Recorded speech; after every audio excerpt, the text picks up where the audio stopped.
Muy buenas tardes, aquí estamos nuevamente transmitiendo desde Manantiales de Piedad, esperando que la tormenta que hay nos permita transmitir correctamente eh, este mensaje o esta enseñanza. Agradezco a Dios porque podemos estar nuevamente transmitiendo y enseñando las Escrituras, su palabra, y esperando realmente que cada uno de nosotros podamos aprender un poquito más de este maravilloso libro que es el libro de Proverbios. Comenzamos con el título del mensaje: Amar la corrección nos hace más sabios. Entramos al capítulo 12 de Proverbios y es necesario analizar el versículo 1 para fijar en nosotros una decisión que puede hacer la diferencia en nuestro andar diario. Ver Proverbios 12.1 nos puede ayudar inclusive a cambios en nuestras vidas, cambios profundos en nuestras vidas que nos permitirán ser cada día mejores, ¿sí? Ser cada día más sabios.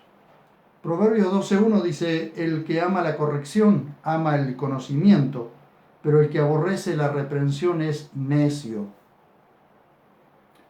Es cierto que al momento de ser corregidos nos sentimos avergonzados, nos molesta y a veces hasta nos enojamos cuando nos corrigen, ¿cierto? A veces, ¿por qué? Porque golpea nuestro ego, toca nuestro ego, entonces muchas veces no nos damos cuenta de qué bueno que es que nos corrijan, pero también nos hace o nos mueve, nos toca el orgullo, ¿cierto? Pero cuando reflexionamos sobre lo que se nos dijo y vemos nuestro error, si decidimos hacer caso a la reprensión y corregir nuestros pasos, seremos un poco más sabios. Pero si rechazamos la reprensión y hacemos oídos sordos a las correcciones, vamos rumbo al fracaso. Recuerden que cuando no permitimos la corrección, sea de Dios por medio de su palabra, o sea por medio de otra persona que Dios quiere corregirnos, no es solo que nos estancamos, porque no nos estancamos solamente, sino que retrocedemos. Y el problema es que afectamos también a aquellos que están alrededor nuestro, sea familia o sea cualquier persona que queda afectada por causa de nuestro comportamiento, ¿cierto? Veamos esto. Amar la corrección es amar el conocimiento. Y aprendemos también a amar a quien nos corrige, pues quien nos corrige nos ama. Recuerden siempre que muchas veces no nos gusta o a la gente no le gusta ser corregida, pero resulta que quien se anima a corregir o a decirle que lo que está haciendo está mal o lo que sea que tenga que decirle para corregir su camino, es porque lo ama, porque si no, de lo contrario ni siquiera le prestaría atención. No tiene sentido, corregir o meterse en problemas con alguien que ni siquiera le interesa. Pero vamos a ver cómo sucede, cómo suceden las cosas viendo estos pasajes, ¿no? Para ampliar la explicación, hilvanemos con Proverbios capítulo 9, versos 7 al 9. Y vamos a ver qué nos dice allí. Dice: quien corrige al cínico se acarrea insultos. Quien amonesta al malvado, desprecios. Dice: no reprendas al escarnecedor, es decir, al burlador, no sea que te aborrezca. Pero dice: corrige al sabio y te amará. ¿Por qué? Porque es sabio. Da al sabio y será más sabio. Enseña al justo y aumentará su saber. Es también una manera de colaborar con la persona sabia, porque al al corregir o al animarse a decirle, mira, esto tendría que ser de otra manera, no solo la persona, si nos escucha, es más sabia, sino que nosotros también hemos colaborado, hemos ayudado también a la persona a, a, a crecer. Y nosotros también crecemos con él, con esta persona, ¿no? ¿Cómo sabemos que una persona es necia? Observen lo que dice el capítulo 9, versos 7 al 9. Quien corrige al cínico se acarrea insultos, quien amonesta al malvado desprecios. No reprendas al escarnecedor, no sea que te aborrezca. Bien, dice, pero ¿cómo sabemos que una persona es necia? Pues por su reacción y su comportamiento ante la corrección. Un necio es corregido y lo más probable es que se ofenda y se enoje contra quien lo corrige o lo reprende. Si nosotros vamos a corregir a una persona, quizás sea la primera vez que vamos a decirle algo, vamos a corregirlo. Si la persona se enoja con nosotros, se ofende y no nos habla más, ahí hemos entendido qué clase de persona es. Porque la persona sabia inclusive puede no gustarle en el momento que se le diga o se le haga una corrección. Pero, nosotros nos damos cuenta que realmente es una persona sabia porque nos agradece la corrección y crece. Pero eso nos ayuda a crecer a nosotros también. Proverbios 15:10 dice, Proverbios 15:10 es un ejemplo claro. Dice, la reconvención es molesta al que abandona el camino, el que aborrece la corrección morirá. Esto es ya más profundo, más grave, ¿no?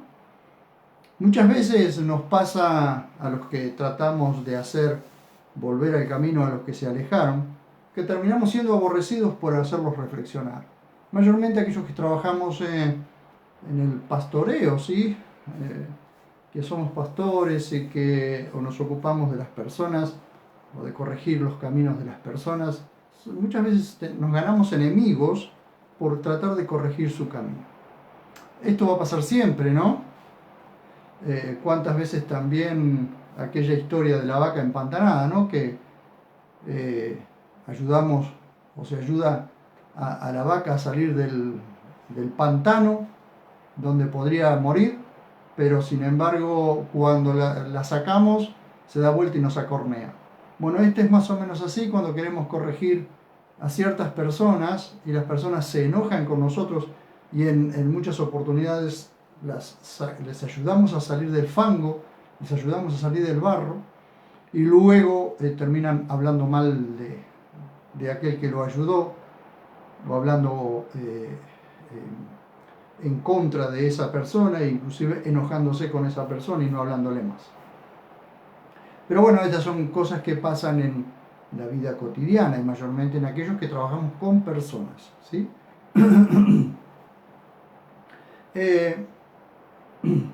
Hay varios ejemplos en la Biblia de personas que fueron corregidas y crecieron en conocimiento y otras que aborrecieron la reprensión y fueron más necios todavía. Vamos a ver dos ejemplos. El primer ejemplo, veamos un ejemplo del primer grupo, de las personas que aman la corrección y que aman el conocimiento y que por tanto crecen.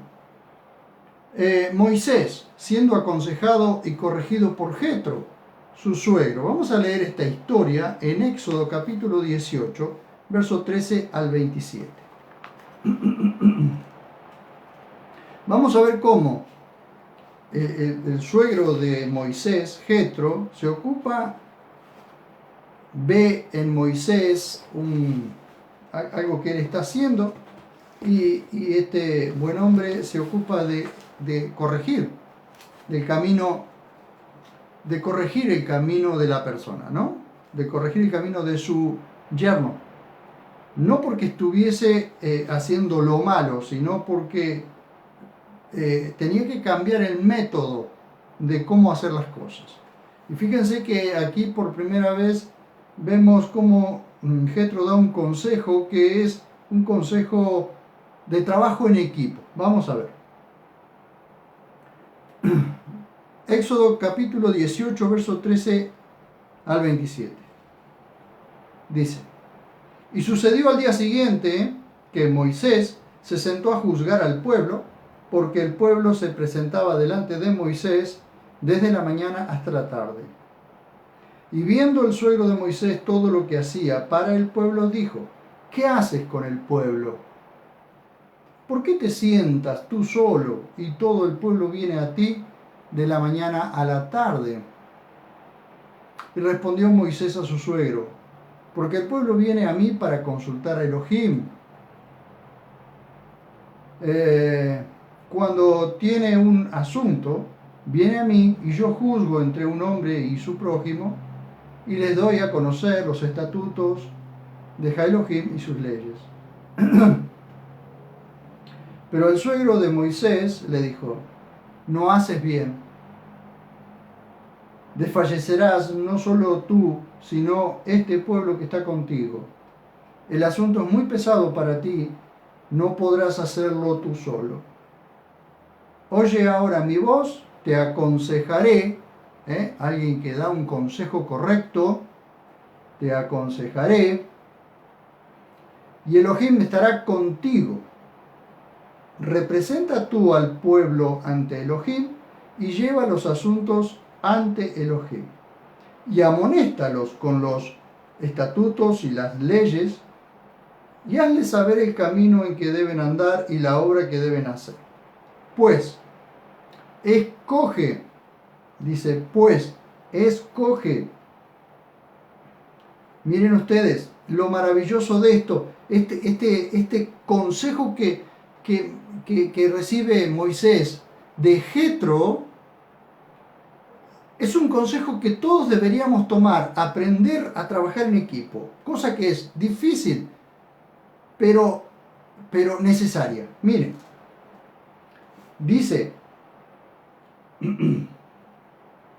pero escoge tú mismo entre todo el pueblo a hombres de valor, temerosos de Elohim, hombres veraces, no cualquier hombre tampoco, ¿no?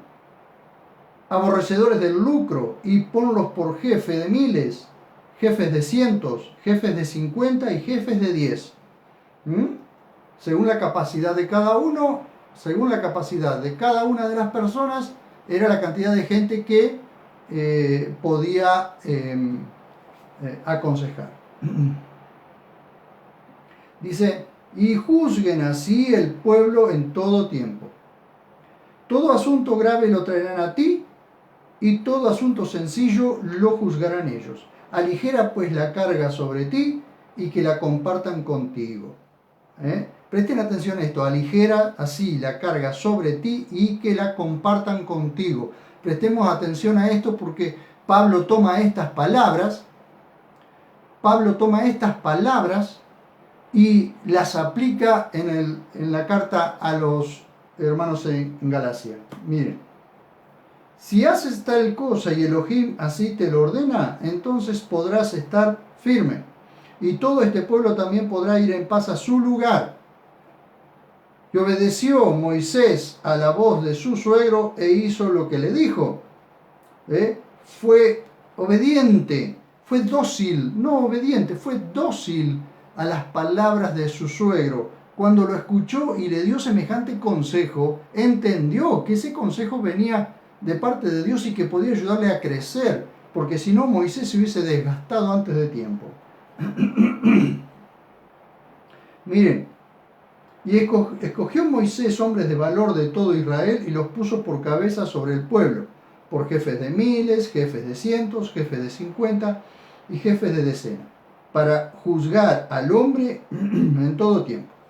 Ellos juzgaban todo asunto sencillo, y el asunto difícil lo llevaban a Moisés, y despidió Moisés a su suegro y éste se fue a su tierra. ¡Qué maravilla! Esto es trabajo en equipo. Saben, hay un lema entre los empresarios, entre los CEOs, que dice: si quieres llegar rápido, ve solo. Pero si quieres ir lejos, trabaja en equipo. Es importantísimo. Es más difícil, ¿no?, hacer las cosas en equipo, porque es difícil armar un equipo. Pero se llega mucho más lejos y se hacen muchas más cosas y se abarca un espectro mucho más grande. Miren lo maravilloso de esto. Ese consejo a Moisés lo llevó a trabajar en equipo y distribuir mejor la carga. Lo maravilloso de esto es que Pablo usa este principio y lo ordena a la iglesia. Gálatas, capítulo 6, versos 2 y 3. Miren. La iglesia es un equipo. Y eso tenemos que comprenderlo. La iglesia es un equipo. Cuando aprendemos a tener un equipo de gente, cosa que es muy difícil, ¿no?, poder dar con gente que nos ayude o gente que nos equipe también a nosotros, ¿no? Pero bueno, a veces lleva mucho tiempo, pero es hermoso poder hacerlo. Miren lo que dice Pablo.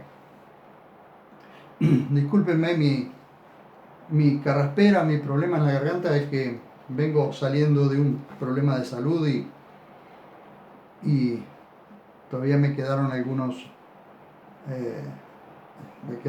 cosas. Capítulo 6. Dice, 6 del 2 al 3. Dice, sobrellevad los unos las cargas de los otros y cumpliréis así la ley de Cristo. Porque si alguno supone ser algo al no ser nada, se engaña a sí mismo. Supongamos que Moisés le hubiese dicho a Jetro, no, si yo puedo solo. ¿Para qué? Yo puedo hacerlo solo. Jetro, Moisés se hubiese gastado en muy poquito tiempo y la gente frustrada, decepcionada y sin haber recibido el consejo correcto, hubiesen sucumbido. Pero Pablo nos dice a nosotros que aprendamos a llevar las cargas unos con otros. Es decir, como a equilibrar las cosas. No es lo mismo llevar una carga uno solo que poder llevarla con algunos hermanos. Y qué hermoso es poder tener un equipo de gente, de personas de confianza con quienes trabajar, con quienes hablar, con quienes compartir la carga. Y en este caso, sobre los hombros de Moisés había una carga muy grande, que era la de todo el pueblo. Entonces el consejo de Jetro fue: dividí la carga, escogé hombres íntegros y que puedan llevar la carga de 10, de 50, de a 100, que puedan llevar la carga unos con otros, y se te va a hacer muy fácil. Entonces, ¿qué pasa? Moisés se ocupaba de las cosas más profundas, o de las cosas... Recuerden que Moisés fue el más grande legislador de toda la historia de la humanidad. Por eso tenemos la ley de Moisés. Entonces Moisés se podía ocupar de transmitir las escrituras, de transmitir la palabra de Dios. Recuerden que la palabra de Dios, o sea, la Torá, o los 5 primeros libros, son la constitución nacional de la nación de Israel. Es la constitución nacional de los límites de Israel. Como nosotros tenemos una constitución nacional y cada país la tiene, Israel tiene una constitución nacional escrita por Moisés, por supuesto, por inspiración divina. Entonces, él podía llevar a cabo esa tarea de legislador y esa tarea de moderador y de profeta mucho más aliviado cuando los demás se hacían cargo de las demás personas, ¿no? Veamos el ejemplo de quien aborrece. Hay muchos ejemplos en la Biblia, pero yo solamente quiero mostrarles y ver estos 2 ejemplos nada más. Veamos el ejemplo de quien aborrece la reprensión por necio. Después de la muerte de Salomón, reinó su hijo Roboam, quien en lugar de seguir el consejo sabio de los ancianos y corregir el camino, siguió el consejo de los amigos, de sus amigotes, diríamos aquí, y dividió el reino. Vamos a primer libro de los Reyes, capítulo 12. Primer libro de los Reyes, capítulo 12. Y vamos a ver del verso 13 al 17. Dice: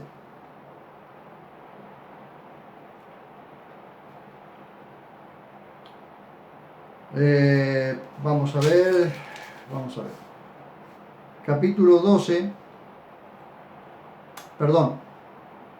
Primera de Reyes, capítulo 12, 1 al 19. Y marchó Roboam a Siquem, porque todo Israel iba a Siquem para proclamarlo rey. Y habló el pueblo de Israel al rey Roboam diciendo: miren ustedes, hubiese sido un mejor rey todavía que su padre si hubiese aprendido a escuchar al pueblo. Cualquier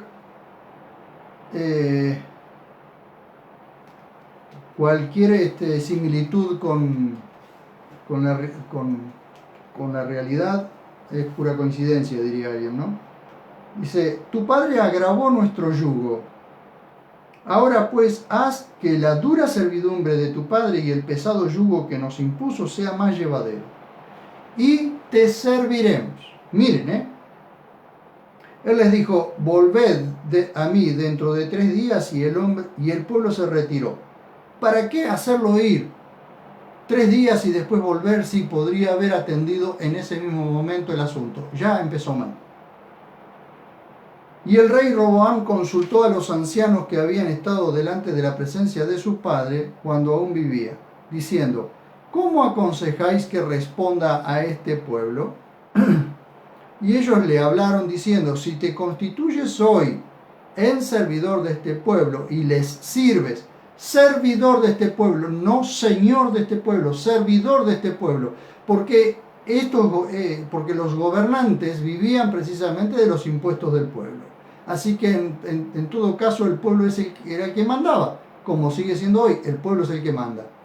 Pero, como dijo Jesús, los gobernantes se enseñorean de las naciones, ¿sí? Dice, entonces, dice, si te constituyes hoy en servidor de este pueblo y les sirves y les hablas buenas palabras, entonces serán tus siervos para siempre. Pero él dejó de lado el consejo que le habían dado los ancianos y consultó a los jóvenes que habían crecido con él y estaban delante de su presencia. Y les preguntó: ¿qué aconsejáis vosotros que respondamos a este pueblo que me ha hablado, diciendo: alivia el yugo que tu padre impuso sobre nosotros? Y los jóvenes que habían crecido con él le respondieron, diciendo: así dirás a esta gente que ha hablado contigo, diciendo: tu padre hizo pesado nuestro yugo, pero tú hazlo más llevadero. Así les hablarás: mi meñique es más grueso que los lomos de mi padre. Ya, qué menosprecio al padre, al rey anterior, ¿no? Y ahora, si mi padre os afligió con yugo pesado, yo lo haré más pesado aún. Mi padre os castigó con azotes, pero yo os castigaré con escorpiones. Lo que está diciendo es que les va a aumentar, en castigo les va a aumentar el impuesto. Al tercer día llegó todo Israel al rey Roboam, como el rey había dispuesto, diciendo: volved a mí al tercer día. Y el rey respondió al pueblo con dureza, y Roboam dejó de lado el consejo que le habían dado los ancianos, y les habló siguiendo el consejo de los jóvenes, diciendo: mi padre hizo pesado vuestro yugo, pero yo lo haré más pesado aún. Mi padre os castigó con azotes, pero yo os castigaré con escorpiones. Así el rey no hizo caso del pueblo, porque esto era un cambio de parte de Yahvé para que se cumpliera la palabra que había hablado por medio de Ahías silonita a Jeroboam ben Nabat. Y cuando todo Israel vio que el rey no los había escuchado, el pueblo le respondió al rey diciendo: ¿qué parte tenemos en David? No tenemos heredad con el hijo de Isaí. Israel, a tus dioses. Miren ustedes, no solo se vuelven no solo se divide el reino en dos, entre Israel y Judá, sino que Israel o los ancianos de Israel deciden ir detrás de sus propios dioses. Esto es apostasía, alejamiento de Dios. Mira ahora, David, por tu propia casa, e Israel se retiró a sus tiendas. Hasta allí, miren ustedes, hasta allí la historia, o sea, la historia es más larga, pero lo central, el núcleo central de esto es, por supuesto que todo esto venía de parte de Dios, porque ya desde Salomón, ya le había dicho a Salomón que dividiría el reino, que lo vamos a ver ahora. Pero fíjense ustedes el pensamiento perverso, corrupto de este rey, de tal manera que aborreció la reprensión por necio, aborreció la reprensión y la corrección que querían hacer los ancianos de Israel. ¿Sí? Si hubiese corregido eso, la nación de Israel hubiese permanecido unida y no hubiese habido división. Veamos esto. También con su padre Salomón se había indignado Yahvé por haberse desviado del camino. Primera de Reyes, primer libro de Reyes, 11, 9 al 13. Y Yahvé se indignó con Salomón porque su corazón se había desviado de Yahvé, Elohim de Israel, quien se le había aparecido 2 veces. Y le había mandado acerca de esto, que no siguiera a otros dioses, pero él no observó lo que Yahvé le había ordenado. Corrección, porque Dios al que ama disciplina y castiga al que recibe por hijo, porque si no seríamos bastardos. Cuando Dios nos recibe por hijos, nos disciplina, y esa disciplina muchas veces consiste en castigo por estar, para que nuestros caminos sean corregidos. Pero el problema es que a veces nos endurecemos contra la corrección que Dios quiere hacer. Nuestro corazón se pone como roca y resulta que después nosotros mismos recibimos las consecuencias de la dureza de nuestro corazón. Y esto es lo que la Biblia nos muestra muchas veces. Como hombres que escucharon la voz de Dios endurecieron su corazón y no corrigieron su camino. Lo estamos viendo en el libro de Apocalipsis los días sábados, cómo la gente sabe que está viniendo la ira de Dios sobre la tierra, y la gente, en lugar de arrepentirse y declarar la soberanía de Dios, blasfeman contra Dios, endurecen su corazón y no se arrepienten. Por supuesto que reciben un mayor castigo, pero por causa de la dureza de su corazón. Dice, entonces Yahvé dijo a Salomón: por cuanto esto ha estado en tu mente y no has guardado mi pacto y mis estatutos que te he ordenado, de seguro rasgaré tu reino y lo daré a un esclavo tuyo. Pero por amor a tu padre David no lo haré en tus días, sino que lo arrancaré de la mano de un hijo tuyo. Pero no le arrebataré todo el reino, sino que le daré a tu hijo una tribu por amor a mi esclavo David y por amor a Jerusalén que yo he escogido. Esto sucede en el capítulo 12, se divide el reino. Entonces la parte norte de Israel ponen como rey a Jeroboam. Ponen como rey a Jeroboam, que era un siervo de Salomón, que se había inclusive rebelado contra Salomón y huyó a Egipto. Cuando vuelve de Egipto, lo ponen como rey en Israel. El reino se divide y su hijo Roboam queda como rey, como un mal rey, un perverso y corrupto rey, en el reino del sur, en el reino de Judá. Y se dividió. Por eso hay una palabra, hay un dicho que dice: divide y vencerás. Cuando Satanás logra dividir, vence él. Por eso muchas veces las iglesias se dividen, por eso las familias se dividen, por eso muchas veces los matrimonios se divorcian, porque cuando Satanás logró dividir, vence. Pero eso es por una falta de corrección, porque cuando las personas son reprendidas y aborrecen la reprensión, se convierten en necios, y la necedad siempre va a llevar no solo al estancamiento, sino a un retroceso profundo. Miren ustedes, nuestras decisiones, y escuchen esto, nuestras decisiones, buenas o malas, siempre afectarán a otros, como lo vimos en Proverbios 11:31, en la enseñanza anterior. Entonces, amar la corrección es amar el conocimiento.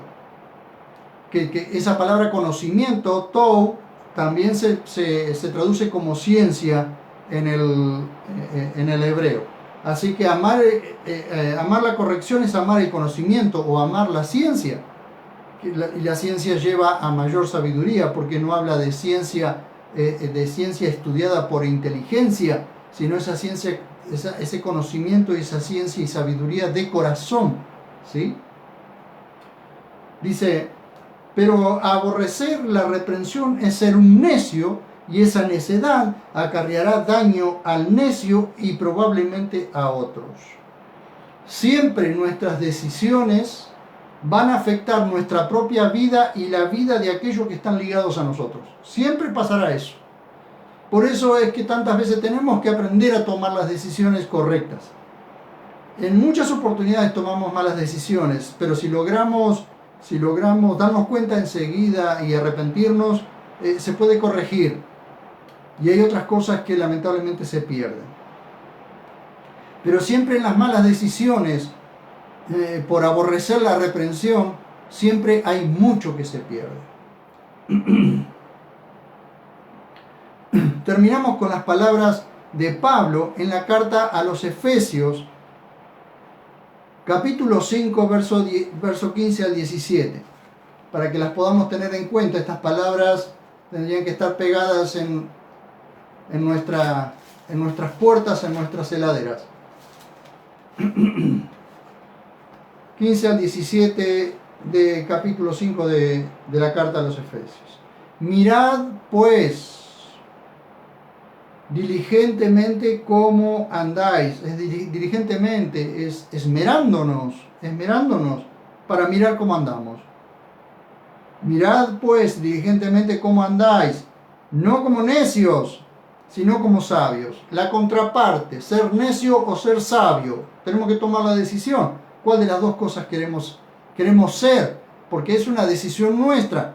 Si nosotros decidimos ser necios, no solo nos vamos a estancar, sino que vamos a retroceder y retroceder y retroceder al punto en que terminamos en el fondo de un pozo. Pero si en nuestro corazón decidimos ser sabios, vamos a escuchar diligentemente, vamos a amar a aquellos que nos corrigen, vamos a amar el conocimiento, y eso nos hará cada día más sabios. Recuerden ustedes que leímos en Proverbios capítulo 9, dice: corrige al sabio y te amará, da al sabio y será más sabio, enseña al justo y aumentará su saber. Dice verso 16, redimiendo el tiempo porque los días son malos, es decir, usando bien el tiempo, ¿no? Por tanto, es decir, aprovechando toda oportunidad. Por tanto, no seáis insensatos, sino entended cuál sea la voluntad del Señor. En muchas oportunidades no sabemos cuál es la voluntad de Dios sobre ciertos temas. Bueno, en ese momento es conveniente no tomar decisiones.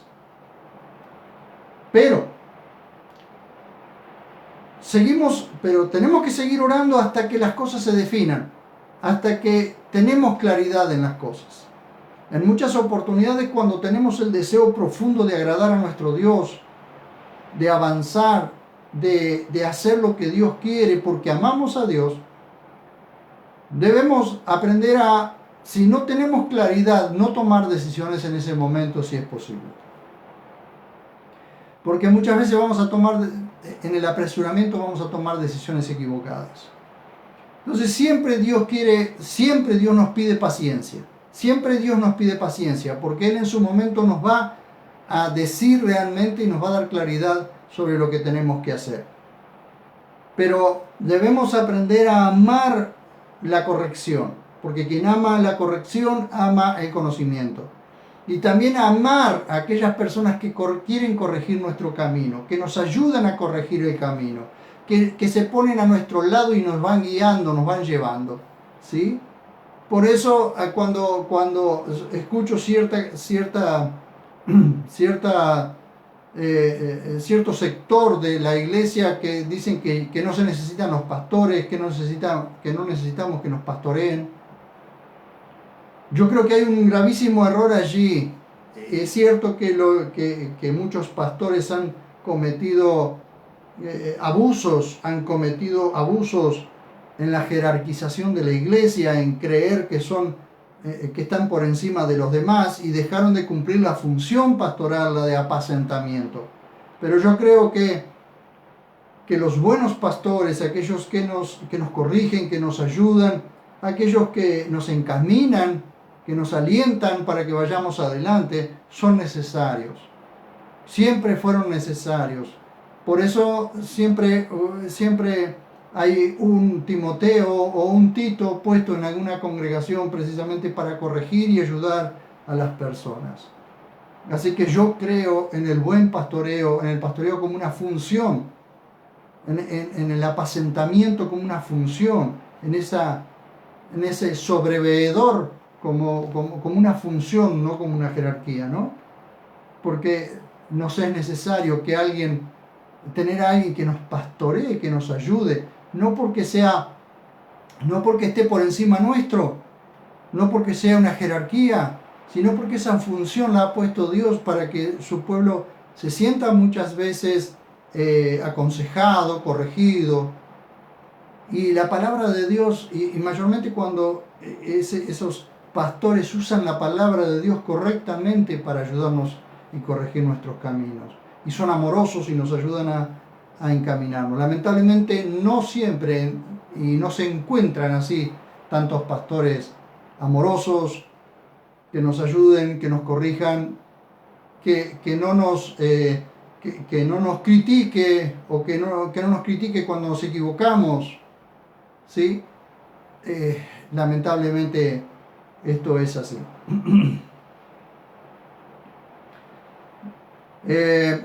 Quiero terminar con estas palabras. Muchas veces Dios quiere corregir nuestro caminar, nuestro andar, por medio de otra persona. Y si anhelamos crecer en sabiduría, prestemos atención a la corrección.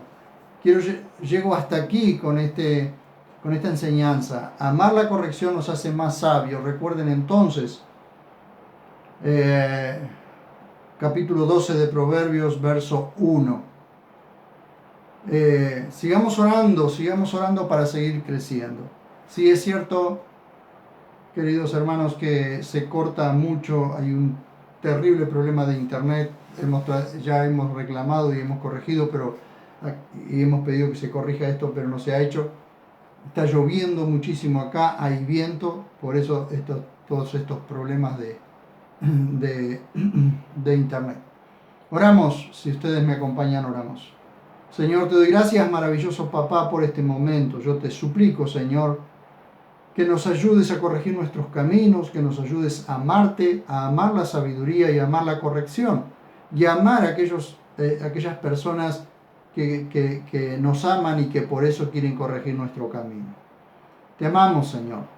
Ayúdanos constantemente, Señor, a poder estar abiertos siempre a esa corrección, aun cuando no nos guste, cuando nos caiga pesado, aun cuando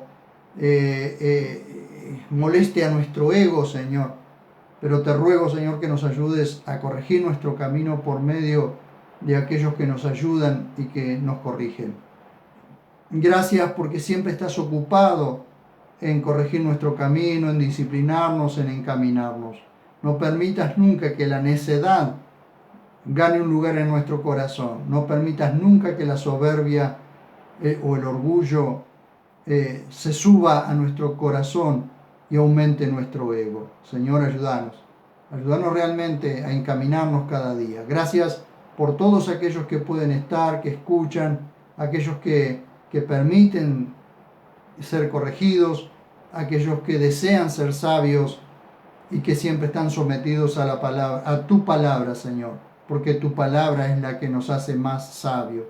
Gracias, Señor, en el nombre de Jesús. Amén. Muy bien. Muchísimas gracias por estar del otro lado y gracias también por acompañarme. Sigan orando por mi salud y por mi familia, y sigan orando también para que podamos corregir este tema de la transmisión en directo, porque realmente nos es de mucha bendición poder, nos es de mucha